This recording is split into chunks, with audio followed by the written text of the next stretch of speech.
మీ కళలో వెలగాలి. దేవుడికి మహిమాత్మకమైన సాక్షి మనం జీవిస్తానికి ఎన్నో ఉన్నతమైన తలంపులు, ఆశలు కలిగి దేవుడు ఇచ్చిన యూత్ గట్టిగా చక్కగా దేవుడు ఎవరి ప్రాణంలో ఎవరి శోభను జీవించడానికి దైవజనులు రాసినటువంటి ప్రాణంలో చక్కని మాట, ప్రేమ అనే మాయలో చిక్కుకున్న సోదరు, ప్రేమ అనే మాయలో చిక్కుకున్న సోదరు.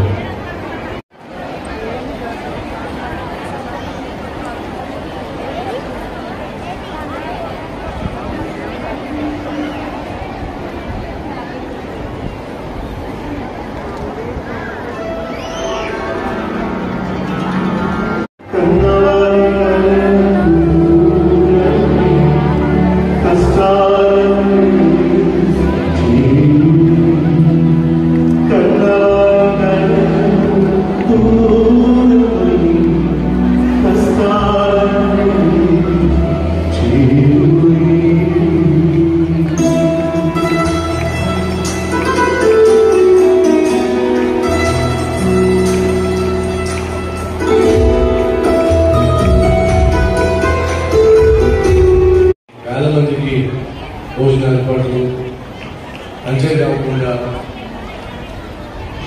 ప్యాకింగ్ చేయటం, సిఎస్టీ వాళ్ళు. మీకు ఒక విషయం తెలుసా, ఆ గిల్లు కనిపిస్తాయి కదా, దాంట్లోకి వెళ్ళి ప్రశాంతంగా పడుకోవచ్చు. అబద్ధం కాదు, అంత పెద్దవి 6 feet దయా ఉంటుంది. ఒకవేళ మీ ఇంట్లో మీకు సేఫ్టీ లేకపోతే మొత్తం కూడా నేను నాశనం చేసేసుకున్నాను ఇప్పుడు. But either the book is a story book or there is power. If there is power, it will turn my life from a no salesman. It will lift me up. నేనేమంటానంటే, దేవా, ఒకవేళ అది కథల పుస్తకం కాకుండా శక్తివంతమైన పరిశుద్ధ గ్రంథం అయితే ఈ యొక్క అద్భుతము నా జీవితంలో చేయడానికి అని. కానీ ఇక్కడ దేవుడు కార్యం చేశాడు. God brings the Son of God. కానీ దేవుడు ఏ ఇంట్లో ఉంటున్నాడో ఆ ఇంటి యజమాని భార్య ఒంటరిగా ఉన్న యోసేపు దగ్గరకు వచ్చి పని మీద వచ్చాడు. ఆ ఇంట్లోకి ఎవ్వరూ లేదు. ఏమందో తెలుసు, ఎవ్వరూ లేదు, రా పాపం చేద్దాం అని చెప్పి యజమాని రాను భార్యే